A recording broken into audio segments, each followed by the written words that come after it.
Graphology అంటే ఏంటంటే ఒక మనిషితో ఏమాత్రం పరిచయం లేకుండానే వాళ్ళ చేతిరాతను మాత్రమే చూసి వాళ్ళ మనస్తత్వాన్ని ఉన్నది ఉన్నట్టుగా విశ్లేషించడం.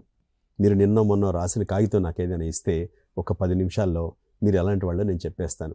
ఎన్ని గంటలకు నిద్రలేస్తారు, మీరు డబ్బులు ఎలా ఖర్చు పెడతారు, ఎలాంటి సంబంధ బాంధవ్యాలను కలిగి ఉంటారు, ముక్కు మీద కోపం ఉంటుందా, ప్రశాంతంగా ఉంటారా, లాంటి 175 లక్షణాలని కేవలం చేతిరాత మాత్రమే చూసి పసిగట్టచ్చు.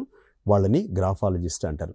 ఈ గ్రాఫాలజీతో మనకున్న అద్భుతమైన అదృష్టం ఏంటంటే దాంట్లో మంచి స్ట్రోక్స్, చెడ్డ స్ట్రోక్స్, పాజిటివ్ నెగిటివ్ 2 ఉంటాయి. కాబట్టి సబ్జెక్ట్ తెలిసిన ఎక్స్పర్ట్ దగ్గరికి మీ హ్యాండ్రైటింగ్ తీసుకెళ్ళగలిగితే ఆ ఎక్స్పర్టు ఈ స్ట్రోక్ వల్ల మీరు ఇలాంటి నెగిటివ్స్ని ఫేస్ చేస్తున్నారు కాబట్టి ఆ స్ట్రోక్ ప్లేస్లో పాజిటివ్ స్ట్రోక్స్ని పెట్టండి అని సజెస్ట్ చేయగలిగితే, వాటిని మీరు 21 days ప్రాక్టీస్ చేయగలిగితే చేతి రాత మారడమే కాకుండా మీ మనస్తత్వంలో అద్భుతమైన మార్పులు వస్తాయి.